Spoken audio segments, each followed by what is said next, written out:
Dara Omisanya hurried down the busy hallway of the Grand Crystal Hotel, clutching her cleaning cart. Her hair was tied in a loose bun, her uniform stained from hours of non-stop work. She hadn't slept well in days. Her brother's hospital bills were piling up, and every double shift felt like a mountain she had to climb alone. She glanced at her checklist. Next up, Presidential Suite 1503. Meanwhile, Cairo Adelaya stepped out of his luxury car and into the cool, marble lobby of the same hotel. The young tech billionaire had flown in from Dubai for a high-stakes business deal. Investors were waiting. The future of his latest AI company hung in the balance. But his mood was foul. His private jet had been delayed. His assistant had mixed up his schedule, and now his suite wasn't ready. As he marched down the hallway, phone glued to his ear, fate intervened. Dara, lost in her task, didn't hear him coming. She turned the corner with her mop bucket, just as Cairo stormed around the same bend. Crash! Dirty water splashed onto Cairo's designer shoes and the hem of his crisp white shirt. The phone slipped from his hand. For a moment, everything stopped.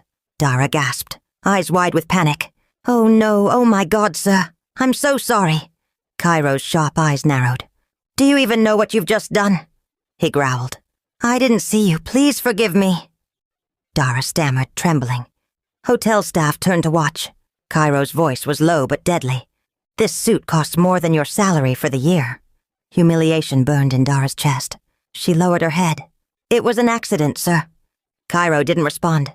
He simply stepped past her, dripping and furious. Back in the suite as he changed into fresh clothes, he muttered under his breath, This trip is cursed. Little did he know, the girl who had just ruined his day would soon turn his life upside down. Dara worked the rest of her shift with trembling hands and a lump in her throat. The staff whispers followed her everywhere. You splashed water on Cairo Adelaya? Girl, are you crazy? But she couldn't worry about gossip. Her brother Sei was running out of medicine. She had to keep this job, no matter what. That evening, she was assigned to clean the upper floors again. Her supervisor handed her a room card. Suite 1503. The guest has stepped out. Be quick and thorough. Dara nodded, took a deep breath, and rode the elevator in silence. She still hadn't realized it was the same suite from the earlier collision. Inside, the room was large, modern, and silent, lit only by the fading sunset through the glass walls. Dara moved quietly, wiping surfaces and fluffing pillows. Her legs ached, her eyes burned. When she got to the master bedroom, her body gave up. Just a few minutes, she told herself. She sat on the edge of the massive bed, just to rest. Her eyes closed. She never meant to fall asleep. Cairo returned late, irritated and exhausted. The business dinner had gone worse than expected. The investors had been distracted. His mood was even darker than before. He pushed open the door to his suite, loosened his tie, and froze. Someone was in his bed. Not a thief, not a fan. A hotel cleaner, fast asleep, curled up on his sheets, a feather duster still loosely gripped in her hand. His eyes widened. What the hell? Storming across the room. He grabbed her shoulder and shook it. Dara startled awake, heart hammering against her ribs. No! I'm so sorry, sir. I didn't mean to. Please don't. Cairo's voice sliced through her panic. What are you doing here? Are you insane? Tears welled instantly in her eyes. I was tired. I'm sorry. I didn't even realize. I didn't mean to fall asleep. Please. Please don't fire me. He froze. Recognition clicked into place. Her. The same girl from the hallway. The mop water. The chaos. His anger surged, but then faltered. There was something in her face. Not just fear. Not just shame. Exhaustion. Real. Soul-deep exhaustion. Still, pride held him rigid. Get out, he said, voice like ice. Dara scrambled up, nearly tripping in her haste to flee. The door closed behind her with a quiet thud. Cairo stood there, unmoving, then slowly sat on the edge of the bed she had just left. Jaw tight, fist clenched. Who was this girl? And why was she getting under his skin? Dara's heart pounded as she hurried down the hallway. Her legs felt like jelly by the time she reached the staff quarters. She didn't even notice the curious looks from the other workers. In the locker room, she dropped onto a bench and buried her face in her hands. Her fingers still smelled like the hotel's lemon-scented polish. Her cheeks burned with shame. How could she have fallen asleep in a guest's bed? Not just any guest. Cairo Adelaya, a billionaire, a tech genius, a VIP at the hotel. She was sure she'd be fired. Moments later, her supervisor stormed in, waving a clipboard. "Dara, what have you done?" "I didn't mean to—" "You fell asleep in his bed? Do you know how lucky you are he didn't call the police?" "I swear it was an accident." "I don't want excuses. He said you were never to clean his suite again, ever." Dara nodded quickly, her voice soft.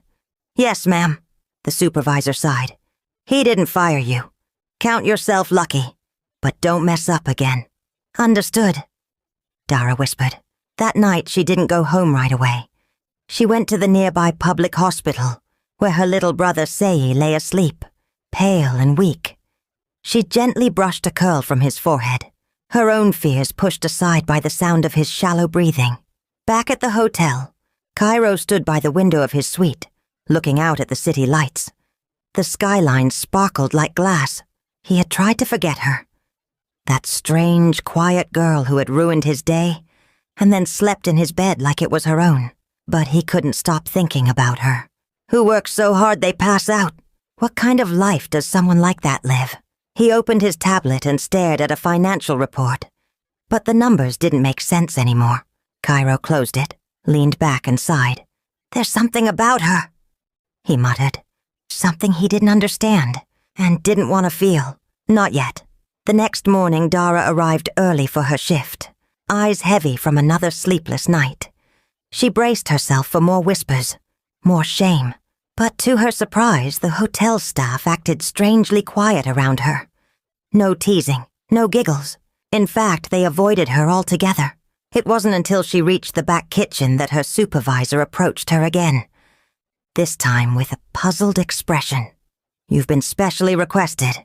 Dara blinked. "What?"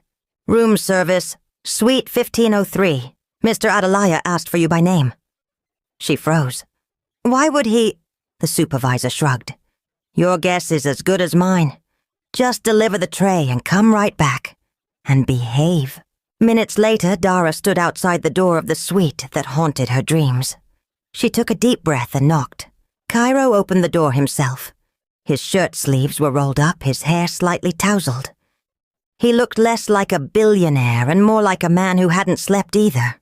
"Come in," he said simply. Dara stepped in quietly, keeping her eyes on the floor. She placed the tray down on the glass table, hands trembling. "I'm sorry again," she said softly. Cairo didn't answer at first. He poured a cup of coffee, then said, "You didn't get fired." "No, sir." "You're lucky." "Yes, sir." Then silence, until he spoke again. "What's your name?" She hesitated. "Dara. Dara Omisanya." He looked at her for a long moment. "Do you always work this hard?" Dara's eyes darted up, confused. "Yes, sir. I don't have much of a choice." Cairo nodded slowly. "That much is clear." He picked up a small envelope from the table and handed it to her. "For you." Dara hesitated. "Sir, I can't—" "Take it," he interrupted. "It's just a tip." She opened it after she left the room. 100,000 naira, more than her salary for a whole month. She stared at the money, heart pounding. Why was he doing this? And what did he want in return? Later, in the locker room, the envelope lay beside her, unopened. The money could help. Say's medicine, a week of groceries, maybe even a little more. But her pride whispered warnings. Nothing comes for free. Not from people like him. Still, she finally made up her mind. She would keep the money, but she'd earn it. She would work harder than ever. Back at the hotel, the whispers had grown. Staff spoke in hushed tones when she passed. Some were curious. Others sneered. "What does he see in her?" One waitress muttered. "She's just a cleaner," someone else said. But Dara ignored them all. Later that afternoon, she was called again. "Room 1503. Her supervisor said, eyes sharp. "He asked for you again." Dara's heart thudded, but she nodded and walked toward the elevator. This time, Cairo greeted her at the door with a cup of tea in hand. "You're not scared of me anymore?" he asked, half smiling. "I'm still trying to understand you." she replied honestly. He motioned toward the window. Sit! Dara hesitated, then perched lightly on the edge of the chair. Tell me something, Cairo said. If you weren't cleaning hotel rooms, what would you be doing? Dara blinked. No one had ever asked her that. I wanted to study nursing, help people. But life got in the way. Cairo nodded, saying nothing. She shifted. Why are you being kind to me? He turned toward her, his voice calm but serious. I don't know. Maybe I just noticed you. Silence hung between them. Then, just as suddenly, he stood. You can go. Dara rose, confused. Okay, thank you, sir. As she reached the door, he said quietly, Next time, call me Cairo. She paused, nodded once and stepped into the hallway. Behind her, the door clicked shut. Dara exhaled, heart racing. She didn't understand what was happening, but something had shifted. A name, a window seat, and the smallest crack in a billionaire's wall. Dara returned home that night with bread in one hand, and the envelope still hidden in her pocket. Her younger brother, Sei, sat up weakly on the mattress, his eyes lighting up. You bought the good kind, he said, grinning despite the cough that followed. She smiled, ruffled his hair, and said, Today was strange. He chewed slowly. Strange good or strange bad? I don't know yet. She didn't mention the billionaire. She didn't talk about the whispers, just that someone tipped her more than she expected. Her brother didn't press. Dara looked around their small, cluttered room.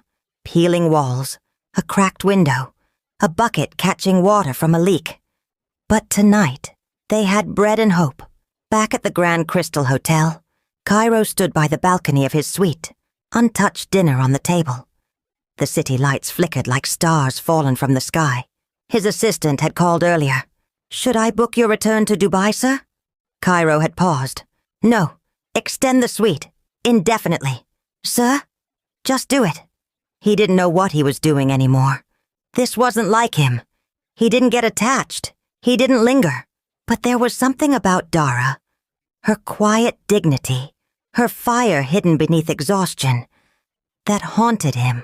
The next day, Dara was called again. Same room, same tray. This time, when she knocked, the door opened to music playing softly from a speaker. Cairo sat near the window, reading something on his tablet. You're early? He said without looking up. I try not to be late, Dara replied, setting the tray down.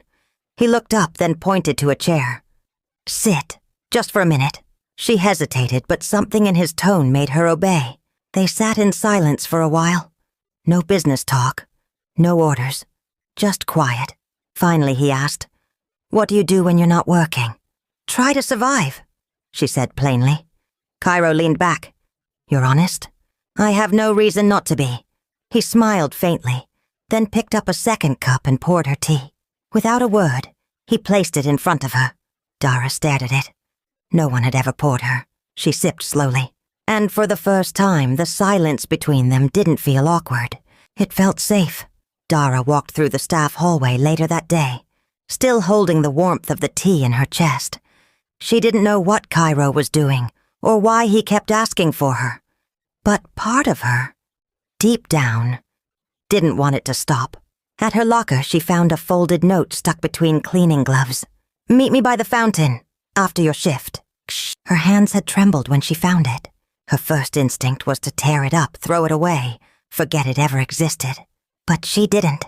And that night, after her shift ended, Dara found herself standing by the hotel's garden fountain, moonlight dancing softly across the rippling water.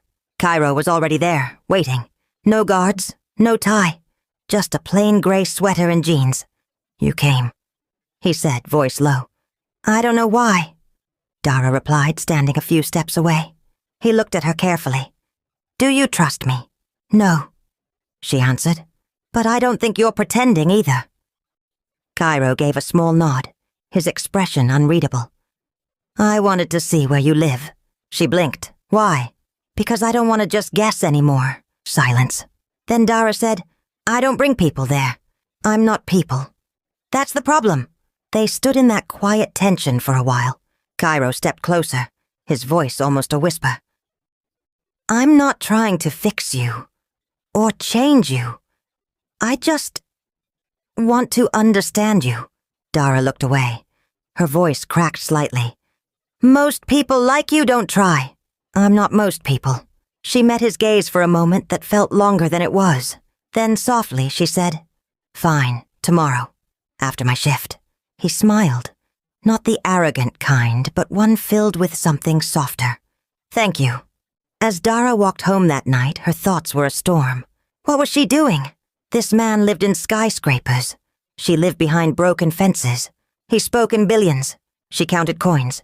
But something about the way he looked at her made her feel like she wasn't invisible. And for once, she didn't want to disappear. The next day, Dara didn't eat. Her stomach turned too much to hold anything down.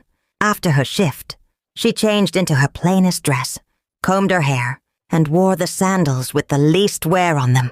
When she stepped outside, Cairo was already by the hotel parking lot, leaning against a sleek black SUV. He didn't wear a suit this time.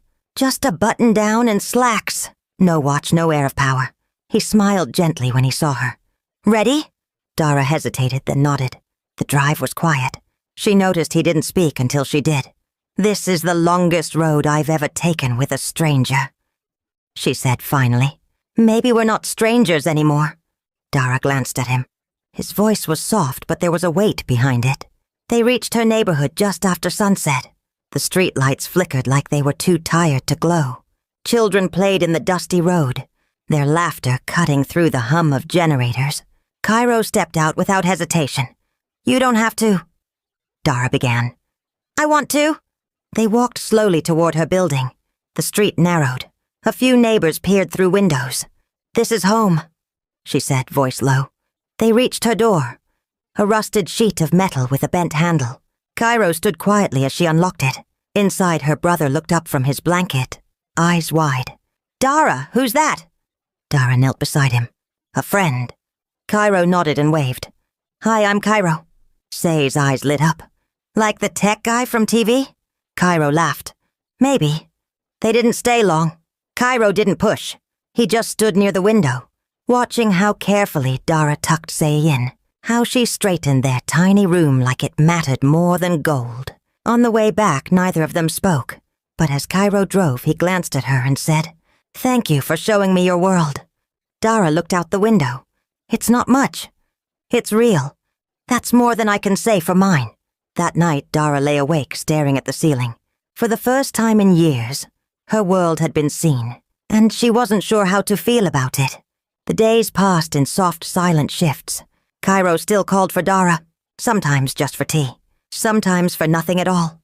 They spoke in fragments, questions and glances, no declarations, no promises, and yet something grew in the space between them. At work, Dara kept her head down. Whispers still followed her, some envious, others cruel. I heard she's moved into his room. She's just lucky, that's all. She'll fall soon. They always do. Dara didn't respond, not with words. Instead, she worked harder, cleaned better, smiled less. She wanted no favors. She needed no saving. Meanwhile, Cairo found himself distracted during meetings, restless during calls. His mind wandered when it shouldn't, and every time Dara knocked on his door, something unfamiliar settled over him. Not excitement, not desire. Calm. He told himself it wasn't serious, just a passing thing. But he was lying, and he knew it. Then came the necklace. He had seen it while shopping for his mother. A thin silver chain, simple and elegant. Nothing flashy. Just like Dara, he bought it without thinking. But days passed, and he didn't give it to her. Until one evening he placed it in a small box beneath her folded laundry in the hotel service room. No note, no signature. When Dara found it, her breath caught. She opened the box slowly, heart pounding. It shimmered in the light, quiet and beautiful. She didn't need a note. She didn't need to ask. She already knew who had left it. That night she wore it beneath her uniform. No one saw, except him. The next morning when Dara brought breakfast to his suite, he noticed the chain peeking from her collar. She didn't mention it. Neither did he. But they shared a look. A quiet, steady look that said everything neither of them could. Still they didn't touch. Still they didn't speak of love. But both knew. They were standing at the edge of something deep and dangerous, and neither one wanted to step back. 3 weeks passed. To the world, Cairo Adelaya was still the polished billionaire with a sharp mind and colder heart. But inside Suite 1503, something had thawed. Every knock from Dara, every cup of tea shared, chipped away at the walls he'd spent years building. And every time he looked at her, really looked, he saw someone who never asked for his money, his name, or his world. Only his honesty. Then came the storm. It arrived in heels. Mrs. Adana Adelaya, his mother, flew into Lagos without warning. Tall, graceful, and fierce, she stepped into the hotel lobby with 2 assistants, 1 designer bag, and a gaze sharp enough to slice steel. She didn't need a room. She wanted answers. Cairo was in a business meeting when she barged into Suite 1503. The staff scrambled. The receptionist whispered, but no one stopped her. She looked around the suite, elegant, expensive, familiar, until she saw the food tray with 2 cups. The faint floral scent. A strand of unfamiliar hair on the couch pillow. She frowned. "Is there a woman?" Cairo didn't answer. She didn't push. Not yet. But her eyes narrowed. And from that moment she began watching. Days later, standing near the lobby balcony, she saw it. Cairo, her son, the untouchable Adelaya heir, paused. Not for a call. Not for a deal. But to smile. At a hotel cleaner. A girl in a sky blue uniform with quiet eyes and a food tray in her hands. That was all she needed. Later that evening, Dara received a note. This time, not from Cairo. It was folded neatly with hotel letterhead. "You are invited for a private tea. Suite 1104, 4:30 p.m. Mrs. A. Adelaya." Dara stared at it, heart sinking. She didn't tell anyone, not even Cairo. When the time came, she changed into her cleanest uniform, brushed her hair, and walked to the door with legs made of air. Mrs. Adelaya opened the suite herself. She smiled, but her eyes did not. "Dara, isn't it?" Dara nodded. "Come, let's have a talk." The suite smelled of perfume and distance. On the table sat tea, untouched. Mrs. Adelaya motioned for Dara to sit. "I hear you've made quite the impression on my son." Dara lowered her gaze. "I didn't mean to. Let me be clear." The woman interrupted, her voice sweet and sharp. "This ends now." Dara's breath caught. "You are not his equal. You are a cleaner. Don't mistake kindness for permanence." She poured the tea slowly like poison. "You should leave while you still have your dignity." Then she reached into her designer bag and pulled out a white envelope. "This is enough money to start a new life, somewhere far from here, far from him." Dara looked at the envelope, then back at the woman. She stood up slowly. "I came here to work," she said quietly. "Not to beg, and not to be bought." She left the envelope on the table, untouched, and without another word she walked out. But inside something had cracked, and the next day, everything changed. Cairo woke early, got dressed before sunrise. He sat by the window pretending to read, listening for footsteps in the hallway, waiting for the knock he'd come to expect. But it never came. By 10, the silence grew too loud. He picked up the phone and called the kitchen. "Where's Dara?" There was a pause, just long enough to mean something. Then a quiet voice. "Sir, she didn't report for duty today." Cairo's chest tightened. "Check again." But deep down, he already knew. Something was wrong. He called her supervisor. The answer was the same. She turned in her badge last night, left quietly. Took her brother. No forwarding address. Cairo stood frozen, the line still active in his hand. Gone? Just like that? Cairo tore through the suite like a man chasing a ghost. The empty teacups. The folded laundry. A tiny forgotten button near the door. The scent she always left behind, faint jasmine, still lingered. He called her number. Switched off. He checked with staff. They knew nothing. No notes, no message, nothing.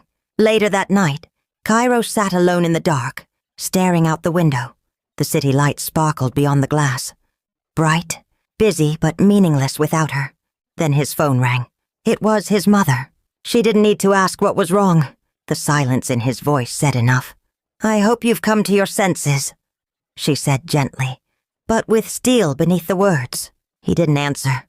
She continued. A man like you doesn't build a life with a girl like that. She was never meant to stay. She was a moment, Cairo. Not your future. His chest tightened. Had she done this? Had she driven Dara away? What did you say to her? He asked. I reminded her of the truth. No, you humiliated her. I protected you. I didn't need protecting. Her voice sharpened. She's just a cleaner. Cairo, have you forgotten who you are? She was more real than anyone I've ever met. The line went silent. Then her final words came cold and sure. You'll thank me later. He ended the call without another word. Not because he was done, but because she would never understand. That night he went to Dara's neighborhood, walked to the rusted door, knocked. A neighbor stepped out. They left late last night. No goodbye. Where did they go? The woman shook her head. Didn't say. Just carried a small bag and a sleeping child. Cairo stood there for a long time, the moon watching him. He had lost deals before, lost sleep, lost friends, but never like this. This loss felt personal, like a door had shut inside his chest. And the worst part? He didn't know if she'd ever come back. Cairo stopped attending meetings. He skipped a board presentation for the first time in his career. His team didn't understand it. Investors were confused. His assistant was panicking. But Cairo had one focus now. Finding Dara. He hired a private investigator, paid for digital traces, checked hospitals, clinics, even community shelters. Nothing. She had vanished like smoke. Each night he returned to the suite. Still booked, still untouched. He refused to leave. The room reminded him of her. The teacups, the chair by the window, the echo of soft footsteps that never returned. One afternoon he sat on the hotel rooftop with his closest confidant, Toby. She left without a word. Cairo muttered, rubbing his temples. Are you sure it wasn't fear? Toby asked. Maybe she thought she didn't belong. She belonged more than anyone ever did. Then why didn't you tell her? Cairo said nothing. Toby leaned forward. If she didn't leave a message, it means she was protecting herself, not rejecting you. Cairo looked out at the skyline, his voice low. I thought I had time. Love doesn't wait, Cairo. Not forever. That night, Cairo drove back to her old street again. The rusted door was still locked. A child's toy sat forgotten in the dirt. He sat on the broken step for hours, phone in hand, hoping, praying for a message. None came. But the next morning, a small envelope arrived at the front desk. No return address, just his name, written in familiar handwriting. He opened it slowly. Inside a note. You gave me hope when I had none. But I need to find my own strength before I can stand beside you. D. Cairo stared at it, heart hammering. She was alive. She was still out there. And though she had walked away, she hadn't closed the door completely. Now it was his turn to fight. Not for a deal, not for an empire, but for the girl who made his silence feel like peace. Months later, the world had moved on. Business boomed again. Cairo's face returned to magazine covers. Forbes called him the relentless visionary. But none of that mattered. The note from Dara stayed folded in his wallet. He read it every night like a prayer. Then one Saturday morning, while attending a small community tech outreach event in a small town, something caught Cairo's eye. Not a person, a notice board. Pinned to it was a school flyer, slightly crumpled but clearly printed. Evening literacy classes. Free for girls, volunteer-led, at St. Grace Primary School. And beneath it, in small handwritten script, taught by Miss Dara Omasanya. He froze. Dara? He turned to a young teacher nearby, pointing at the flyer. Do you know who this is? The woman smiled warmly. Oh, Miss Dara. She's wonderful. She used to work here part-time as a cleaner. Then she started helping some of the girls with homework after school. Cairo's chest tightened. The teacher went on. Now she teaches literacy classes 3 times a week. She doesn't get paid much, but she's committed. Says no girl should grow up without learning how to read. Like she almost did. Cairo leaned forward. Is she here now? She comes in the evenings, the teacher said. Always wears this small silver necklace. You'll know her when you see her. Cairo stepped back, stunned. She hadn't disappeared. She hadn't run. She had stayed and grown. The sun was setting when Cairo returned to the school. He waited quietly near the gate, heart beating fast. Children laughed in the background. A chalkboard squeaked. The air smelled of dust and hope. Then he saw her. Standing by the classroom door, Dara held a book in one hand, her other hand resting gently on a little girl's shoulder. She was smiling, softly, kindly. She looked tired but peaceful. When the last child left, she turned to close the door and saw him. Her whole body froze. "Cairo!" He stepped forward slowly. "Hi, Dara." She blinked, confused. How did you find me?" He smiled a little. "You taught me something, to look past what's fancy. I just followed the light." Dara looked down, shaking her head. "You shouldn't be here. I had to see you." She crossed her arms, trying to stay strong. "You're a billionaire. I'm just a cleaner who used to clean your hotel room." He stepped closer. So we're not from the same world, Cairo. Your mother made that clear." "She was wrong. She's powerful. She won't accept someone like me. I don't need her permission," he said quietly. Dara turned her face away. "You don't understand. I don't belong in your life. I don't wear designer dresses. I don't go to big meetings. I can't sit at your table." He looked at her for a long moment, then pointed gently at her neck. "The silver necklace. She said you didn't care, that I meant nothing to you, but you're still wearing it." Dara touched the necklace slowly, her fingers trembling. "I told myself to throw it away," she whispered. "So many times. But I couldn't, because even when I left, I still loved you." Cairo's voice broke. "And I never stopped loving you." They stood in silence, the sky turning gold behind them. Finally, Dara stepped forward, her eyes wet, her voice quiet. "So what now?" He reached out, took her hand gently. "Now," Cairo said. "We write our own story. No mothers, no titles. Just us." They didn't rush back to the city. For a few weeks, Cairo and Dara stayed in the quiet town. No cameras, no headlines, no whispers behind their backs. Just peace. In that quiet, Cairo discovered things he never had time for. He walked barefoot down dusty roads with Say chasing butterflies beside him. He helped Dara wash dishes by hand and laughed when he dropped a plate. He ate homemade meals, simple rice and beans, fried plantains, and swore they tasted better than anything his private chef ever made. He slept in a small room with a shaky ceiling fan and woke to the sound of birds, not business calls. And Dara? For the first time in a long time, she didn't feel like she had to shrink herself. She let him see the parts of her she used to hide. The fear, the strength, the dreams too big to say out loud. And he shared his too. The pressure of always being perfect, the fear of failing in front of the world, and how lonely wealth could feel. At night, they sat outside under the stars, with the sound of crickets filling the air. They didn't talk about boardrooms or backgrounds. They talked about who they were becoming. And slowly, without pressure, their love deepened. Not as a billionaire and a former cleaner, but as two people who had been broken in different ways and were learning how to heal together. A month later, the Grand Crystal Hotel was buzzing again. Not with gossip, but with camera flashes. Reporters lined the front entrance. Guests craned their necks. The staff whispered with wide eyes. Because this time, the billionaire wasn't arriving alone. Cairo Adelaya stepped out of the black SUV in a tailored navy suit. Classic, sharp.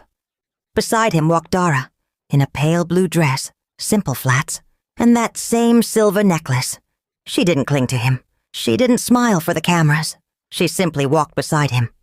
Calm, steady, sure. The headlines the next day read, Cairo Adelaya's surprise, the woman. Who changed the billionaire's life isn't who you'd expect. They didn't care. They had nothing to prove. Inside the hotel, staff stood frozen. Some bowed.